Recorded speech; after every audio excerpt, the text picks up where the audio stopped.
statements here. Vikings-related statements from now they wrapped up their third preseason game. If you're looking for Judd's 53-man roster projection over on Purple Daily, you can get all of that and more. And don't forget, we are the home, SKOR North and Purple Daily specifically, of the most fan-friendly, interactive, entertaining Vikings postgame show on the planet. It's called Vikings Vent Line. If you've never experienced it, right after Vikings games are over on the Purple Daily YouTube channel, definitely come join us. We essentially turn the entire show over to you guys, the fans. We bring you into the video with us.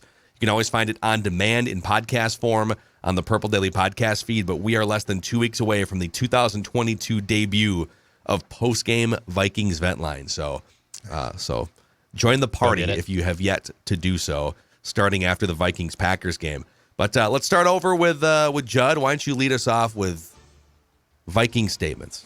All right, a broad one, but it's something that I'm very eager to see. My statement is this. Now we can find out. Can Kevin O'Connell coach? Can Kirk Cousins change his ways? Can Garrett Bradbury pass protect? Can Justin Jefferson not only be Cooper Kupp, but better? Like, there are so many things as far as storylines go and as far as things to look forward to if you follow this team or are a fan, that I think that this is tremendously exciting. And I have no clue. It all might work great. It all might not work. Some might work. But like, if you think about the amount of questions which we don't know the answers to yet, just offensively, forget defensively. We now, starting 2 weeks from yesterday, get to find out how much of this works and how does it work. And I think the one thing that we know beyond a shadow of a doubt is this is going to be a very different looking team as far as approach goes and as far as philosophy goes. But I am very excited to start to see the answers unfold on the 11th of September against the Packers. Yep, it might take a while to get the offense looking the way that it's supposed to look like. So I'm willing to be patient, but what a breath of fresh air, different approach from a head coach. And again, it's all going to be decided in wins and losses on the field. Leslie Frazier was a nice guy that got along better with players than Brad Childress did just 10 years ago. So you always sort of hire the opposite of what you fired previously, but it just feels like the way that O'Connell is going about team building, relationship building, specifically with the quarterback, applying this new, more modern offensive scheme, it feels like they're going to take a step forward. But it is the Vikings. It is Kirk Cousins. There have been seasons where you felt like this was the case before, and to Judd's point, we're gonna start to find out the actual answers to the test in less than 2 weeks here, so it should be fun. Within that, here is my first Viking statement. Greg Joseph is a badass. I think let's just start with the third preseason game. I mean, he really didn't get that much action the first couple preseason games. Like, it wasn't like they were moving into scoring position on a regular basis, even in this one. But he hits the 46-yarder, which, again, it's Denver. You got to take the distance with a grain of salt in that stadium, in that environment. But a 46-yarder that hit the net at the top of the goalpost. So it probably would have been good from 70 yards. And then he bails out the bad sack that Kellen Mond took at the edge of field goal range. He took a sack at like the 40-yard line. Like, Jesus, they're going to have to kick almost a 60-yarder here. Yep. And they did. They ran out Greg Joseph for a 58-yarder. Bang. And if that's any indication, as he culminates a really good offseason here, if that's any indication of what we can expect in the regular season, the guy that you can send out there to bail out the offense as they stall at the edge of field goal range, I think he's on track to be one of the better kickers we've seen in recent Vikings history. We'll just have to see how it goes if he has a bad game, how does he recover from it, right? Can he avoid a 37-yard missed field goal game winner against the Cardinals? Like, those are the situations that you're going to be curious to see. But I think he's a badass. I think he's got the leg, and I think they're treating him in a way that should keep his confidence higher than most kickers were under Mike Zimmer. Agree completely. And the thing here, too, is, and I continue to say this, I think next to Kirk, this guy benefits the most from the fact that Mike is gone. I really do. It's so counterproductive to have a position, and I don't care how much you like it or hate it, but it's so counterproductive to have a position that's only ignored until things go wrong, right? So it's like, of course you made that kick. You missed that kick? Yeah. And so I just think as far as what KOC is going to bring from a calmness factor and as far as just a managing of the roster factor, there is no question Kirk is going to be the primary beneficiary of that. But I think Joseph is probably second because he's not going to be just completely criticized and mocked when he does miss a field goal. Amen. I have a nice little special team statement here I'll throw at you guys here. I'll say wide right. And I don't mean wide R-I-G-H-T. Oh, wow. I mean wide W-R-I-G-H-T. Oh, you mean the right stuff? Ryan Wright, or the right stuff. Judd. W-R-I-G-H-T. Give me more puns. Give me all of it. Or how Ryan about Wright. how about Judd was wrong, all of us were right. Yeah. When you have 6'3", that's pretty damn good. Be very How careful. about this? Don't listen to fearful Judd. The Vikings made careful. the right decision at punter and holder. Yeah, Wow. that's good. You just jinxed it in December when he drops a snap. I don't know, man. 6'3", 245 pounds. That's a big boy right there. Oh, is that getting his some height and punts weight? in there. 6'3". I don't know if you heard it I on the didn't broadcast. know that after listening to the broadcast. I couldn't figure out how big he was.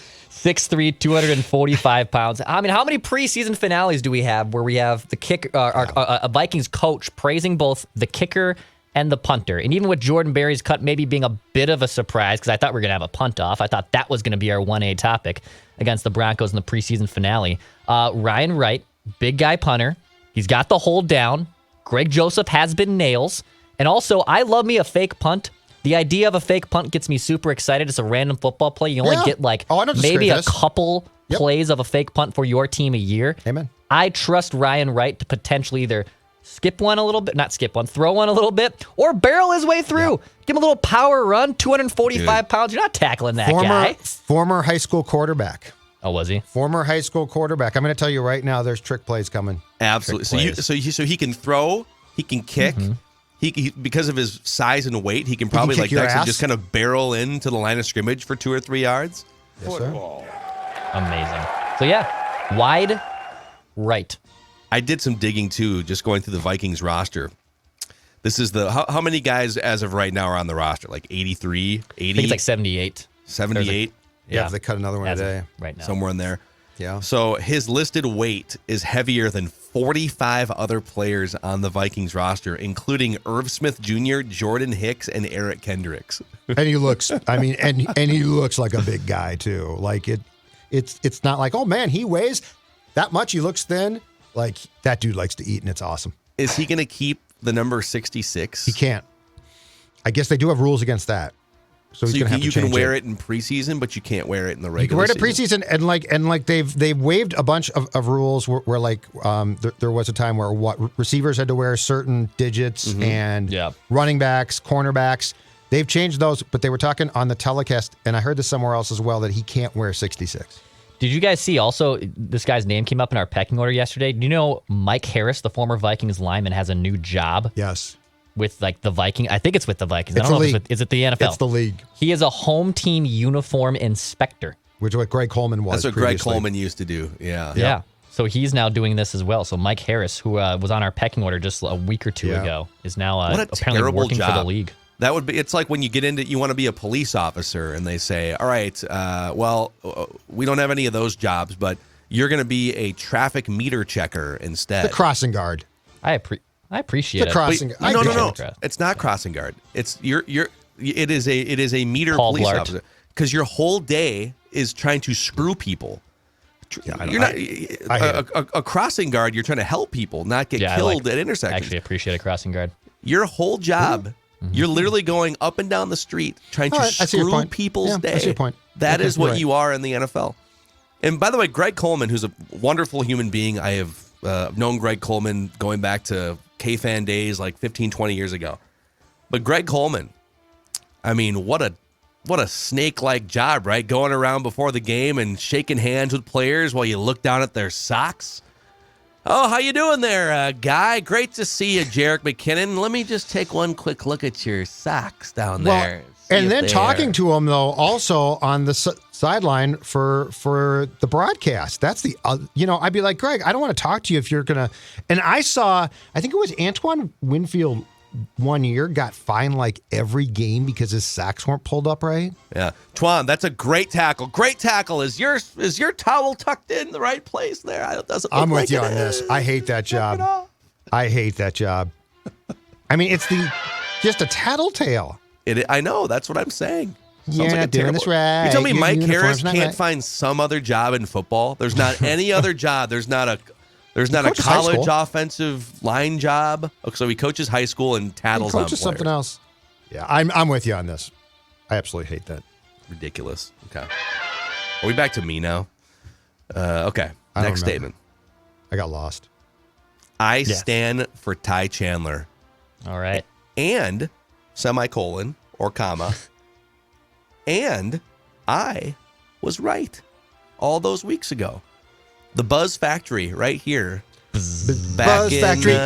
Buzz Factory. Yeah. Buzz Factory. You got to listen to the Buzz Factory. Give me the buzz. Back in June, I want to say? It was before training camp.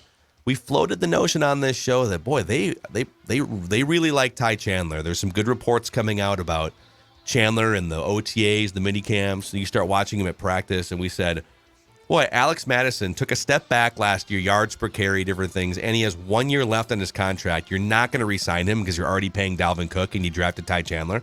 If you could get something for Alex Mattison, it would seem to be very helpful. Just trade him for a 6th-round pick. Is there a team that loses a running back? And wouldn't you know it? So Ty Chandler's going to make the team. I think Ty Chandler's the second best running back on this team right now. A report came out this morning from Heavy on Sports reporter Matt Lombardo. You can scoff all you want, Judd, at the credibility of Matt Lombardo. No, I'm not scoffing at his name. I like Heavy on Sports. Heavy on Sports, which it's a large online platform. Very, very credible. Kind of credible. Matt Lombardo has 34,000 Twitter followers and a blue check mark. He is a senior NFL reporter. And he has an agency. Okay, he's repped by Oh, an agency. He's repped by an real. agency. Nice. He's I a know the name. legitimate NFL reporter. And he said some chatter on Vikings running back Alex Mattison, I'm told per league sources. While Minnesota isn't actively shopping him, the team is certainly listening to offers. Interesting. So could they It look makes to sense. move Alex Mattison officially here? Go get a late round pick or something and send him to some other team. I think it would have to be more than a late round pick, so it's probably long odds. But I think You get a 5th? your heart was in the right place. I'd probably say a 4th. I think they'll be looking for Well, like I don't a know. You could get a 4th round Boy, pick for that- Alex yeah, that'd be Mattison. great. I'm just saying. I'm just throwing it out there. But I think that your Buzz Factory reckless speculation was in the right place. Okay. With all due respect to Matt Lombardo, yes, credible. Rep by an agency. With Heavy, I love it. The blue check mark, okay? Like, how come a TV anchor, not even anchor, multimedia journalist in Billings, Montana has a better path to get a blue check mark? Blue check mark does not excite me. I'm sorry, you guys. It's a status thing. I'm a millennial. I want the praise. I want the don't care. gratification. I want all feel of it. like the blue check mark has been very fruitful to me in life and on Twitter. I get VIP access to many different places. Like usually when I walk That's into nice. a restaurant now, they say, "Hello, Phil. Mr. Mackey, blue Mr. check mark." Blue check Yes. mark. Mr. Mackey. Yeah, every time I sit down for dinner somewhere, it comes with a bottle of complimentary champagne. So you guys are missing out on the blue check mark on Twitter. I just don't. I've never applied for it. I won't. I don't care.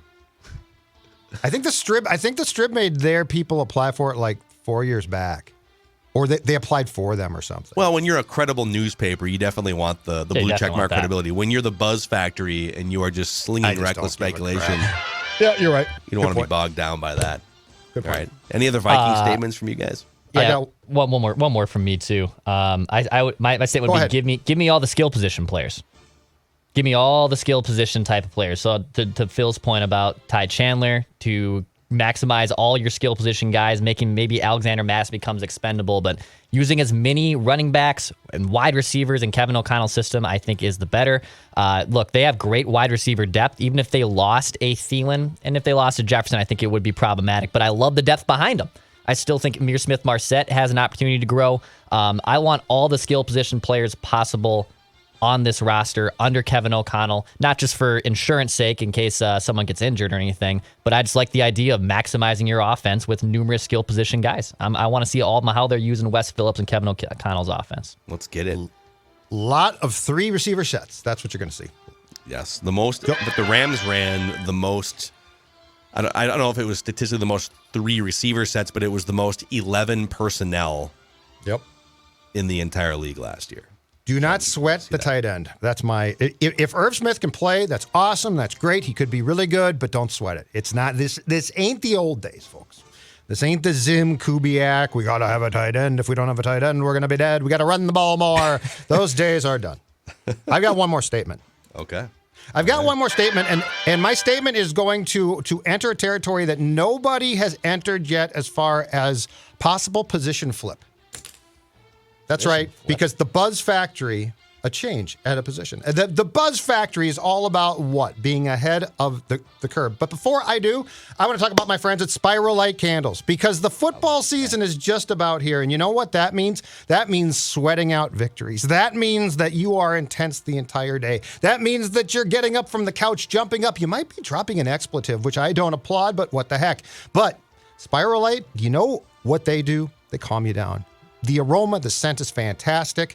And right now, available at the State Fair at the base of the steps in the center of the grandstand, 16 different candle scents, including Judd's Purple Positivity Candle. And that candle is the one that's going to calm you down. So like when the kids are there and your wife says, honey, you can watch the Vikings, please don't swear. I want to calm you down because I want to tell you right now at the State Fair or by going to spirallightcandles.com, Judd's Purple Positivity Candle is going to provide the calming influence that you need during Vikings games. SpiralLightCandles.com. All right. Beautiful transition there. And since you're on the subject, I think we should say hi to the official dog food of Mackie and Judd here, Nutrisource.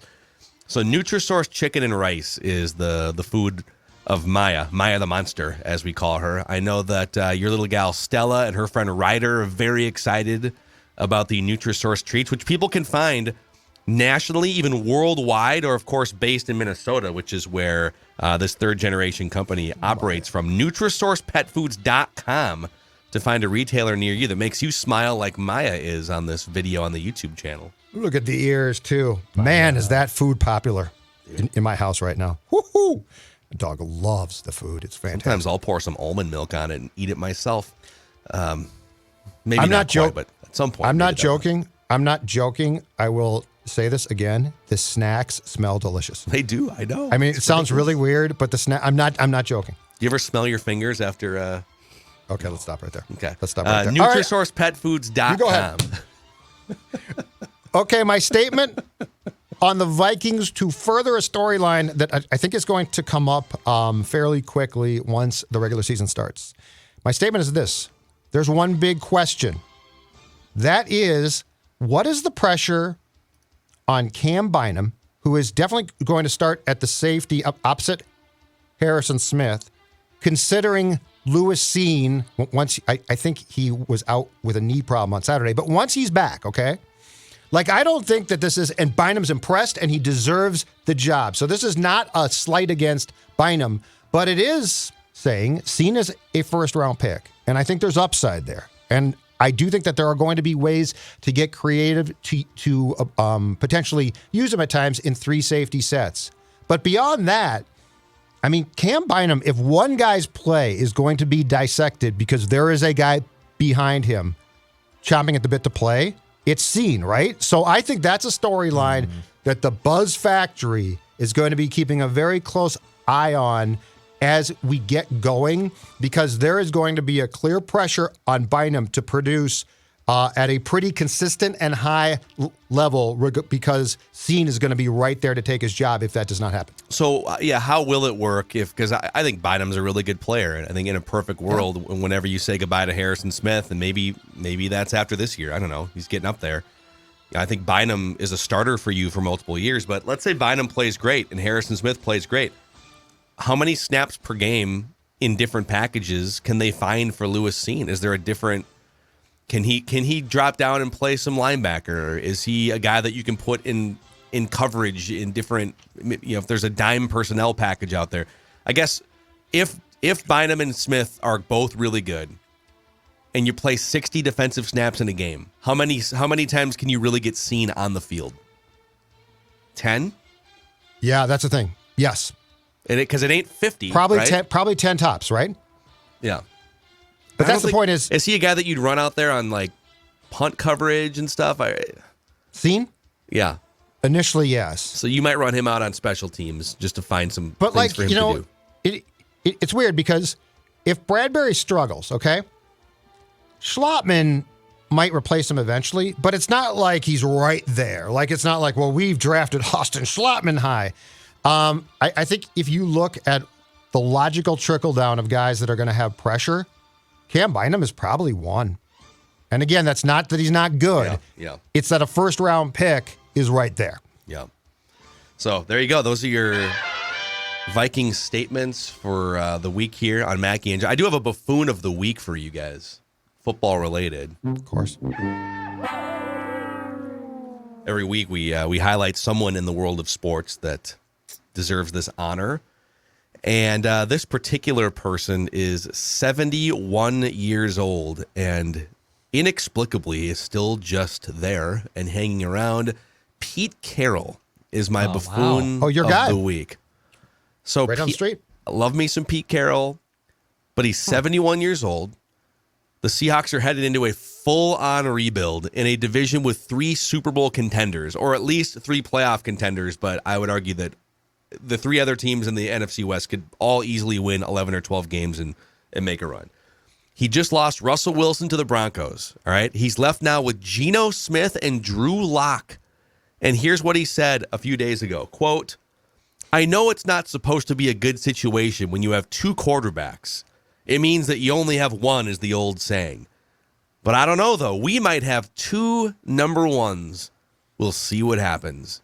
And he had to make the impossible decision to pick between the 2 this last weekend. And so Geno Smith wins the battle going into week 1 at least over Drew Lock. But my question for Pete is, what are we doing here, guy?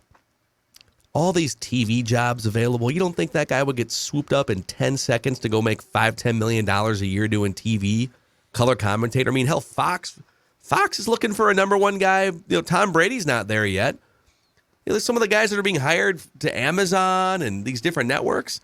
Couldn't Pete just step down at 71? He lost his franchise quarterback. He's got a Super Bowl under his belt. Just go do TV. What are we doing? Or just fire him. What I don't understand is this. Aging coach, okay. Aging but still great quarterback. Let's see. Who goes? If I'm the Seahawks, that ain't hard. Hey, Pete, you did a great job. Thank you very much. You're gone. It is weird. Yeah, was there not an option to, hey, Russ, listen, guy, let's revamp this thing with a younger offensive-minded coach. Pete, we're gonna make a statue, put it outside the stadium. You're the most legendary coach in Seahawks history. Thanks for the time. Instead, we're gonna ride the ship to the bottom of the NFC. Yeah. Oh. Like, Russ, who do you want? I'd like this guy as my coach. Okay, Russ, it's done. Yeah, the whole thing, it seems kind of shrouded in passive aggressiveness, and now it's like they just got a 71-year-old Pete Carroll he's just gonna stay on the ship while the violins play, I guess, and they go to the bottom of the NFC. I got a name for you. He's got 2 number 1 quarterbacks now, which is more than he had last year. And that's such a bunch of crap. And Locke, Dex, I apologize, but Drew Lock ain't good. Like, he threw 3 more picks. He's just not good. He couldn't beat Geno Smith out for a starting quarterback job, or Teddy Bridgewater for that matter. He did get COVID and kind of settled back. God, and stop. You know that better than anyone, Phil. I know that, being testing positive for COVID. But yeah, couldn't beat him out. Kevin O'Connell. Perfect backup, though. If I had been Seattle, I would have taken a long, hard look at Kevin O'Connell. Didn't Shooter report that the Vikings were maybe going to take a look at Pete Carroll if they fired Mike Zimmer way back? I think there's somebody in the group that really liked Pete Carroll. I don't know who it was, but I think there was. I think Charlie, that wasn't made up. He got that from somebody, and I think there's somebody in the group that liked Pete, which would have been just a awful hire. I remember a social media clip going kind of viral of us talking about that, and then some people kind of misjudging what the Buzz Factory was saying on the whole Pete Carroll hiring, and we weren't necessarily all for it. We were just kicking around the idea in the dwell of the offseason, trying to figure out, could this actually be something that works? Right. And I think all of us aggregated. shot it down. Yes. We would not prefer Pete Carroll to be the head coach. I seem to recall there were those who accused the BF of actually starting it too. Like they didn't know that we were talking about a report. And so I'm upset like, that we didn't. BF I'm upset started that it didn't get leaked to us first. What's the BF? Buzz Factory. Buzz Factory. Okay. Just go short. Buzz Try Factory. to keep up here, Dex. Try to keep up. I'm trying. We're doing puns. We're doing abbreviations. Just trying to figure it out. Anyway, that's a good buffoon, Phil. So there's your buffoon of the week, and that is Mackie and Judd on this Monday here. I've been told that Randy in Cottage Grove is going to make his 2022 season debut. Good. He's got some thoughts on the Vikings Randy. going into the season here on tomorrow's show. So that'll be a thing. And Ask about that kegerator. Jägerator. we'll see how that goes. And check out Judd's 53-man roster projection on Purple Daily today. Daily Vikings entertainment over on that channel. Over here, we just want the Twins to win a damn playoff game before we die at some point. See you guys.